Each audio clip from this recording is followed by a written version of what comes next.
मति को ऐसा सरस्वती ने घुमाया कि जिस समय माँ कैकेयी इतने सुंदर शब्द बोलती हैं कि क्या अयोध्या में सब कुशल मंगल है। मंथरा सत्य सत्य कह मेरा राम कुशलता से तो है। उस समय मंथरा कहती है कि महारानी राम को छोड़ करके कुशल कौन है आज? सिर्फ राम का ही तो कुशल मंगल है, राम का ही तो गुणगान गाया जाए। मंथरा तू कहना क्या चाहती है? बोले राम कल राजा बनने वाले हैं, राम का राज्याभिषेक होने वाला है। कैकेयी माता इतना खुश हुई, इतना खुश हुई कि कैकेयी माता उस समय कहते हैं नाच पड़ी और कहती है मंथरा आज तूने मेरे मन की इच्छा पूर्ण कर दी और मेरे मन की बात कह दी, इसलिए मांग तुझे क्या दे दूं। मंथरा की तो महाराज चाल यहाँ पर फीकी पड़ गई। मंथरा ने सोचा मैं तो कुछ और चाहती थी लेकिन हो कुछ और। मंथरा हार नहीं मानती, कहती है महारानी बहुत खुश होने की जरूरत नहीं है। कैकेयी माँ कहती है मतलब कहना क्या चाहती है तू? मंथरा कहती है कि ज्यादा खुश होने की जरूरत नहीं है, क्योंकि ज्यादा जो खुश होता है उसे एक दिन रोना भी पड़ता है। मैंने आपको ये सूचना दी कि राम का राज्याभिषेक कल होगा, राम राजा बनने वाले हैं। इससे पूर्व आपको ये बात पता थी? बोले मुझे पता नहीं थी। अगर पता होती मंथरा तो मेरा भी महल सज रहा होता ना, मैं भी कौशल्या मैया के साथ तैयारी में लगी होती। लेकिन शायद महाराज व्यस्तता के चलते मुझे बता नहीं पाए, जरूर बताएंगे, पर तूने चूंकि बताया इसलिए मांग तुझे क्या दे दूं। मंथरा ने कहा महारानी आपके इसे भोलेपन का फायदा उठाया जा रहा है, आपके खिलाफ षड्यंत्र रचा गया है। कौशल्या और सुमित्रा जिसे आप देवी मानती है ना, और आपके जो दशरथ राजा आप जिसे देवता समझती है, देवी देवता नहीं है। राजनीति कब कौन सा छल करेगी कोई नहीं जानता, ये राजपाट से बड़ी राजनीति संसार में कोई नहीं है। इसलिए महारानी इतना जान लीजिए कि जिसे आप देवी देवता मान रही है ना, ये कब राक्षस बन जाएंगे आपको पता नहीं चलेगा। और आपको पता होना चाहिए कि ये आज का निर्णय नहीं है। महाराज जानते हैं कैकेयी भोली वाली है, इसलिए आपको हमेशा विश्राम में भेज देते हैं और आप आराम करती रहती हैं। 15 दिन पहले, आज वो 15वीं रात है जब ये योजना, ये निर्णय बनाई गई और आपसे छुपाया गया। महाराज जितने मधुर है ना उतने ही कपटी हैं। कहते हैं उस समय जैसे अपने सौभाग्य के खिलाफ कैकेयी ने सुना, कैकेयी ने मंथरा को जोर का तमाचा मारा और कहती है कुलद्रोहिणी मेरे सौभाग्य के खिलाफ बोलती है, अगर दोबारा बोली तेरी जीव खींच लूंगी। मंथरा रोने लगी, मंथरा गिर गई। कहते हैं उस समय मंथरा का विलाप देख करके कहीं न कहीं सरयू का पानी तो कैकेयी ने भी पिया है, अवध का अन्न तो खाया है, हृदय तो नारी का ही है। महाराज हृदय पिघल गया और मंथरा को शांत कराने लगी। मंथरा से कहती है कि मंथरा तू राम के लिए इतना बुरा क्यों सोचती है? मंथरा तूने इसी सरयू का जल पिया, तूने इसी अवध का अन्न खाया। मंथरा सुन, जैसे महाराज को मैं प्रिय वैसे राम प्रिय, तैसे ही भरत मेरे राम को प्यारा है। जैसे महाराज को मैं प्रिय मुझे राम प्रिय, तैसे ही भरत मेरे राम को प्यारा है।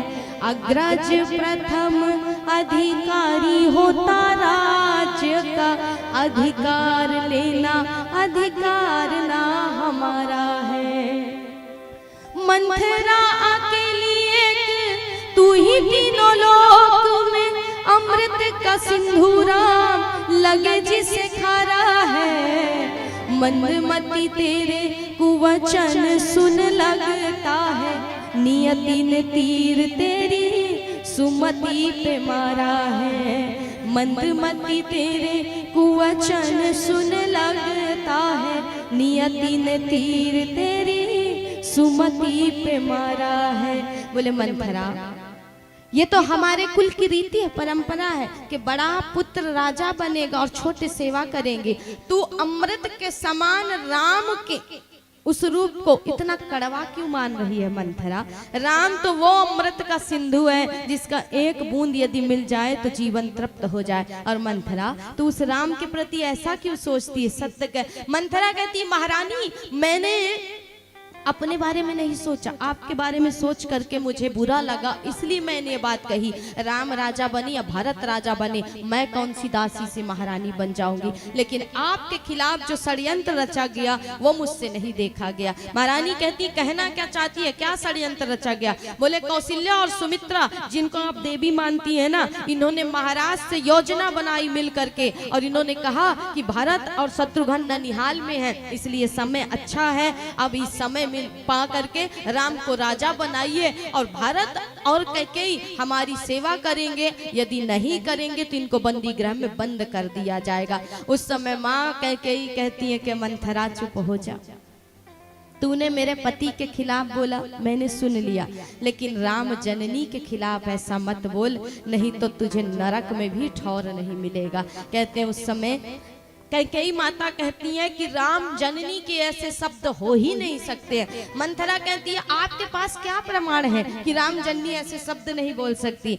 माँ कैकेयी कहती है कि मंथरा सुन, अगर जिस औरत के शब्द ऐसे होते, जिस औरत के मन में भाव ऐसा होता, वो कभी राम जैसी संतान को जन्म ही न देती। इसलिए सबसे बड़ा प्रमाण यही है कि राम जननी राम की माँ है, इसलिए कभी उसके मन में ऐसे वचन, ऐसा दुर्व्यवहार आ ही नहीं सकता। इसलिए मंथरा वो कभी ऐसा नहीं सोच सकती। कहते उस समय मंथरा ने कहा कि महारानी आप बहुत भोली भाली हैं, आपको नहीं समझ में आता ये राजनीति क्या होती है। कहते हैं जिस प्रकार घी से, दूध से मक्खी को निकाल करके फेंक दिया जाता है ना, उसी प्रकार समय आने पर ये महाराज और ये महारानी कब आपके शत्रु बन जाएंगे और सत्ता मिलने के बाद कब आपको मक्खी की तरह निकाल करके फेंक देंगे, कोई नहीं जानता है। इसलिए आपकी कौशल्या, आपके दशरथ साधु तब तक है जब तक उनका स्वार्थ है। जिस दिन स्वार्थ पूरा हुआ ना, उस दिन कोई निस्वार्थ भावना नहीं रह जाएगी। और देखना आपके साथ और भारत के साथ क्या होता है। उस समय कहते हैं मंथरा का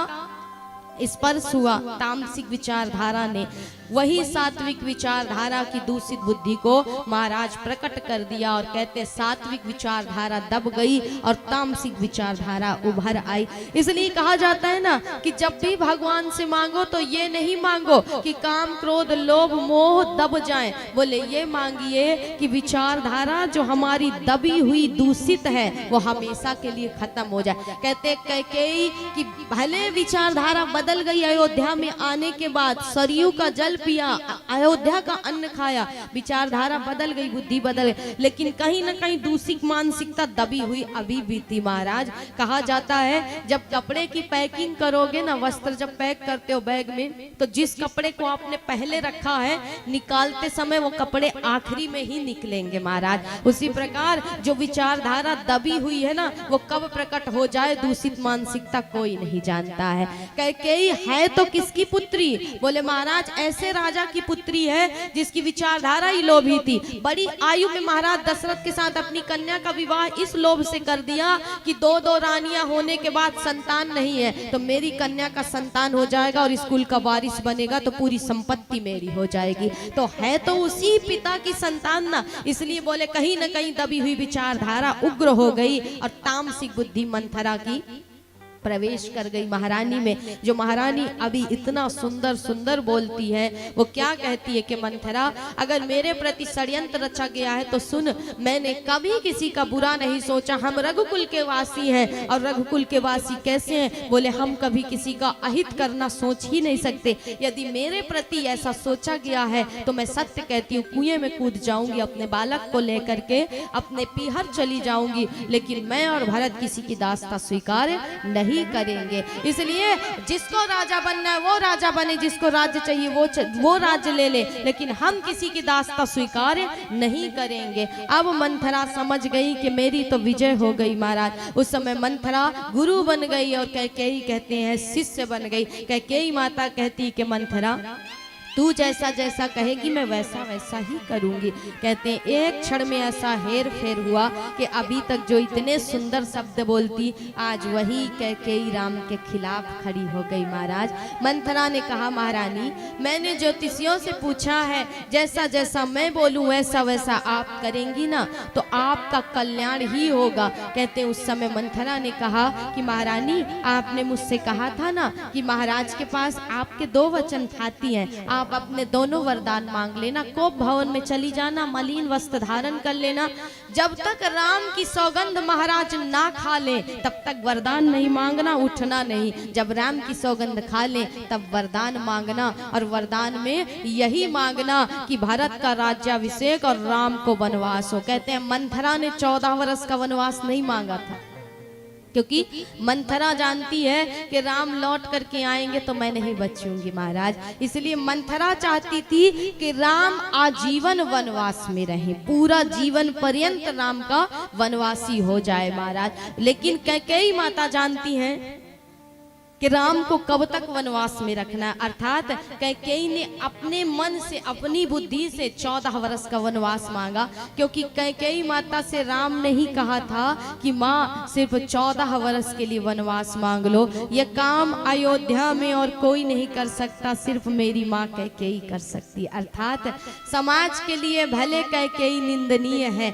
लेकिन राम कहते हैं कैकेयी सा वंदनीय मेरे लिए कोई नहीं है। कौशल्या भी मेरे लिए वंदनीय नहीं जितना कैकेयी मेरे लिए वंदनीय है। तो समाज के लिए भले आज सती की निंदा होती है, कैकेयी की निंदा होती है, लेकिन कहते हैं अगर कैकेयी सी नारी न होती और सती सत्याग न होता तो जीवन में आपको राम का चरित्र न मिलता महाराज, राम की कथा सुनने को न मिलती। इसलिए कहीं न कहीं अयोध्या के राम को तो जन्म दिया कौशल्या ने, पर वन के राम को जन्म देने वाली एक ही थी और कैकेयी थी। कैकेयी सा हर एक के हृदय में पत्थर नहीं हो सकता।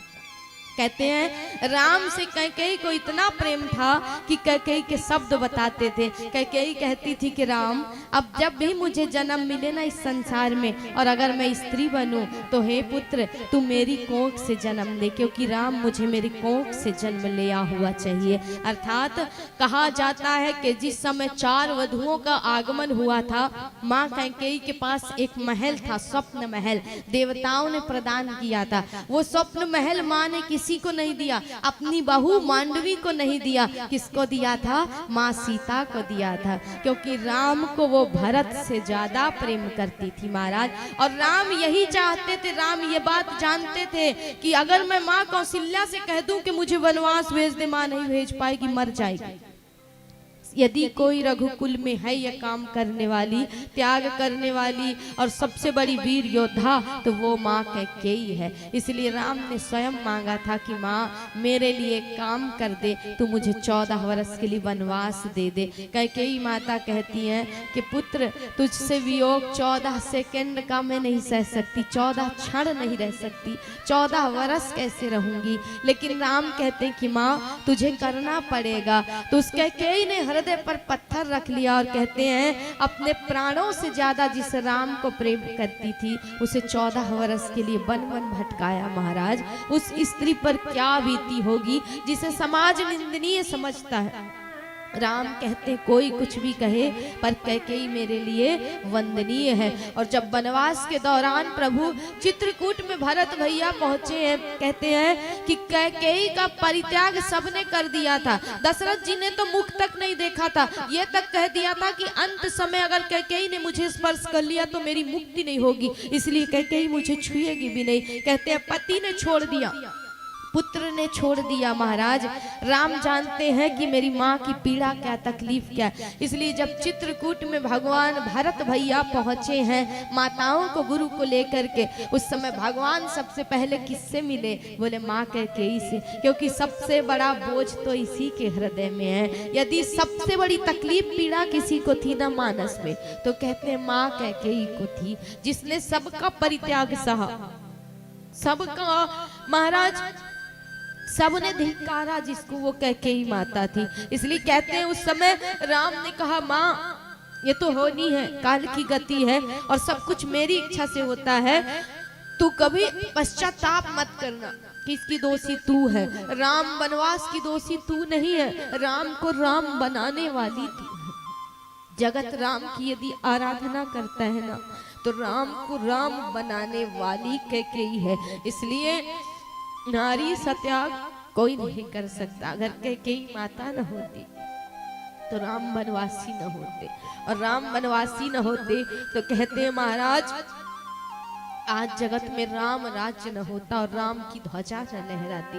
इसलिए आज माँ कैकेयी ने अपनी विचारधारा को बदल दिया और कहते हैं मंथरा की बातों में आकर के कोप भवन में जाकर के विराजमान हो गई, मलिन वस्त्र धारण कर लिए, पूरे महल को अंधकार कर लिया। और जिस समय महाराज का आगमन हुआ, महाराज ने देखा कि महारानी भूमि पर लेटी है, कोप भवन में गई है, नाराज है, रुष्ट है। महाराज ने नाना प्रकार से मनाने का प्रयास किया, लेकिन कैकेयी जब नहीं मानी, उस समय महाराज ने कहा कि महारानी तेरे मन की इच्छा पूरी हो गई, तेरा राम कल राजा बनने वाला है, इसलिए उठ तैयार हो और राम का राज्याभिषेक करने चल, क्योंकि तेरी इच्छा थी ना कि तेरा राम राजा बने। कहते हैं उस समय महारानी क्रोध में आकर के कांपने लगी। महाराज ने सोचा शायद गुस्सा है, महाराज ने कहा तेरा राम राजा बनेगा ना, इसलिए आज 2 नहीं 4 वरदान मुझसे मांग, तू क्या चाहती है। महारानी कहती है देने की बात तो हमेशा कहते हो, लेकिन आज तक आपने वरदान दिए, मेरे पहले के भी 2 वरदान आपके पास थाती रखे, कभी देने लेने की बात हुई। महाराज कहते हैं तू मात्र वरदान के लिए रूठी है। तो हे देवी सत्य कहूं, रघुकुल रीति सदा चली आई, प्राण जाऊं बरु बचनु न जाई। राम राम सिया राम जय राम राम सिया राम जय राम।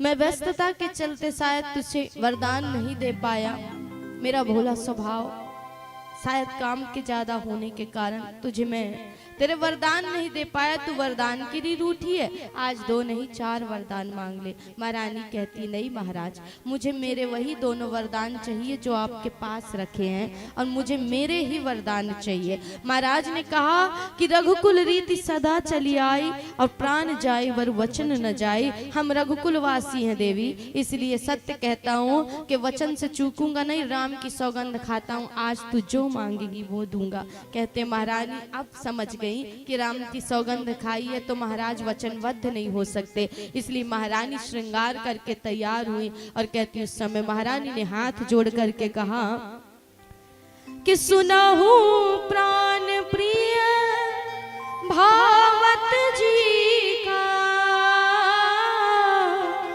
देहु एक बार भरता ही टीका। महाराज मैं अपना पहला वरदान मांगती हूँ कि राम की जगह भारत का राज्याभिषेक होना चाहिए और भारत राजा बनना चाहिए। महाराज इस बात को सुन करके अभी भी शांत खड़े हैं, मौन खड़े हैं। महारानी कहती हैं कि मांगा हूँ दूसर बर कर जोरी, पूर्वहु नाथ मनोरथ मोरी, तापस वेश विशेषी उदासी, 14 बरिस राम बनवासी। महाराज मेरा पहला वरदान ये है, मुझे दे दीजिए कि राम की जगह भरत का राज्याभिषेक हो। महाराज के कानों में जब ये बात पड़ी, महाराज ने सोचा महारानी ये कहना चाहती हैं कि पहला वरदान दे दो कि राम की जगह भरत का राज्याभिषेक हो जाए। दूसरी लाइन जब पहली वाक्य महाराज के कानों में पड़ी कि तापस वेश विषेक ही उदासी, अर्थात भरत को राज्य दे दो, भरत को राजा बना दो और तपस्वियों का भेष धारण करके हम चलते हैं वन में एकांत में भजन करने। लेकिन जैसे ही दूसरे वाक्य कान में पड़े हैं, मानो महाराज की तो उस समय हालत कैसी, बोले काट दो तो रक्त ना निकले। महाराज कहते हैं उस समय जब सुना कि 14 वर्ष राम वनवासी, कहते हैं उस समय महाराज स्तब्ध हो गए, खड़े के खड़े मौन शांत रह गए, क्योंकि वचनबद्ध हैं। महाराज जानते हैं वचन से मैं चूक नहीं सकता हूँ। और महारानी ने ऐसे वरदान मांग लिए हैं कि मानो शरीर से जिस प्रकार कोई प्राण निकालता हो ना, उसी प्रकार महाराज की स्थिति। महाराज कहते हैं महारानी तुम मुझसे मजाक कर रही है ना, सत्य कह कह के ही अगर तू मजाक कर रही है ना तो सत्य सत्य कह दे, जल्दी से कह दे, नहीं तो मेरे प्राण छूट जाएंगे। महारानी कह के ही कहती है कि महाराज मैं कोई मजाक नहीं कर रही, ना मेरी मजाक करने की आदत है, स्वभाव है, और अगर रही भी हो ना तो पहले की रही हो। आप जिस समय महल में आए थे आपके मुख पर बड़ी प्रसन्नता थी, क्या सोच करके आए थे कि राम राजा बनने वाला, इसलिए आप खुश थे। लेकिन जिस समय मैंने आपसे भारत के लिए राज्य मांग लिया और राम के लिए वनवास मांग लिया, तो आप भारत को राज्य न दे पाओ, इसलिए आप रोने लगे, विलखने लगे। मैं आपसे एक बात पूछना चाहती हूँ कि भारत की राउर पूत न होई और आने हूँ मोल बेसाहू मोई, अर्थात क्या मैं आपकी ब्याहता नहीं, भारत आपकी संतान नहीं। इसलिए महाराज जिस समय आप आए आपके मुख पर प्रसन्नता थी, और जब मैंने भारत को राज्य देने की बात कर ली तब आप दुखी हो गए, आप शांत हो गए, आप रोने लगे, विलखने लगे। एक राजा के लिए शोभा नहीं देता महाराज, आप संत हैं, आप राजा हैं, और राजा के लिए राज्य हो चाहे वन हो तिनके के समान समझना चाहिए महाराज। चाहे राज्य हो, चाहे पत्नी हो, चाहे पुत्र हो, सबको तिनके के समान समझना चाहिए, छोड़ देना चाहिए, त्याग देना चाहिए। लेकिन आपकी क्या स्थिति है, छोटी सी बात के लिए रोने लगे। कहते उस समय महारानी के शब्द सुने हैं। महाराज कहते हैं कि देवी मैं भारत को राज्य मिले इसलिए नहीं रोता, लेकिन राम को वनवास क्यों मिले। अगर तू चाहती है कि भारत राजा बने, मैं उसे ननिहाल से बुलाऊंगा, उसका राज्याभिषेक करूंगा, राजा बना दूंगा। लेकिन राम का क्या दोष कि राम 14 वर्ष वनवास जाए। कह के ही अभी भी तू अपने वरदान से कुछ हेर फेर कर दे। अगर तू चाहती है मेरे प्राण बच जाएं तो कुछ बात को विपरीत कर दे और बदल दे। कहते उस समय कैकेयी ने कहा महाराज मुझे यही 2 वरदान चाहिए, दे सको तो दे दो, नहीं तो मैं सत्य सत्य कहती हूँ आत्महत्या कर लूंगी, महल से कूद करके जान दे दूंगी। और जब जब भारत के लोग संत महापुरुष इस राम कथा को लिखेंगे ना, इस इतिहास को गाएंगे, तो उसमें कलंकित आप होंगे कि एक नारी की आत्महत्या के जिम्मेदार आप थे। इसलिए सत्य सत्य कहती हूँ कि विद्वान जब जब इस कथा को गाएंगे उसमें सबसे बड़े दोषी आप पाए जाओगे। अगर आज आपने मेरे वचन पूरे नहीं किए तो ये कैकेयी आत्महत्या कर लेगी, जीवित नहीं बचेगी। इसलिए महाराज दे सको तो दे दो, नहीं तो वचन से मुकर जाओ। कहते हैं महाराज जान गए कि रानी अपने वचनों पर दृढ़ संकल्पित हो चुके। इसलिए आज महाराज की स्थिति कैसी है, बोले गयौ नारी विश्वास, आज से अब नारी पर से विश्वास उठ गया। और महाराज बस इतना ही कहते हैं कि अगर तेरी इच्छा यही है कैकेयी तो एक बात सुन ले कि आज से तेरा मेरा संबंध खत्म हो चुका है। उस राम का कोई दोष नहीं, तू वही कैकेयी है, वही माँ है जो राम की वंदना करते करते शब्द कम पड़ जाते थे, थकती नहीं थी। कैकेयी मुझे तो लगता है कि महाराज तूने इस सरयू का जल पिया तो ये सरयू भी दूषित हो गई। इस अवध में रह कर के जो तूने अन्न खाया ना, तूने उस अन्न पर भी पाप लगा दिया। तेरी कैसी दूषित मानसिकता कैकेयी। इसलिए आज से तेरा मेरा कोई संबंध नहीं है। तुझे राज्य चाहिए ना, भरत को चाहिए ना, तू दे देना। लेकिन अब मैं अगर मर भी जाऊं तो तू मुझे मुख मत दिखाना, मुझे स्पर्श मत करना, मेरी भी बात मान ले, मेरी भी बात सुन ले। कहते उस समय महाराज उगते हुए सूर्य को देख करके कहते हैं कि हे सूर्यदेव आज उदित मत होना, अगर तुम उदित हो गए ना तो हमारे कुल का सूर्य हमेशा के लिए अस्त हो जाएगा। इसलिए मेरी इज्जत, मेरी लाज आज आपके हाथ में, आप हमारे कुल देवता हैं। इसलिए हे सूर्य देव, आज अगर आप उदित हो गए तो हमारा सूर्य हमेशा के लिए अस्त हो जाएगा। कहते हैं उस समय महाराज की स्थिति ऐसी है कि जिस प्रकार बिन जल के मीन तड़पती है, महाराज राम राम राम राम कह के तड़प रहे हैं। महाराज उस समय अयोध्या में गली गली में एक ही शोर है। प्रातः हो चुकी है, 4 बज चुके हैं। कहते भोर में ब्रह्म मुहूर्त में लोग उठ गए हैं, स्नान किया है, हाथ में चाहे वृद्ध हो चाहे बालक हो माला लेकर के खड़े हैं कि आज राम राजा बनेंगे, यात्रा निकलेगी और उस समय हम माला पहनाएंगे, पुष्प बरसाएंगे राम पर। लेकिन किसी को पता नहीं है कि कैकेयी के भवन में क्या घटना घटी।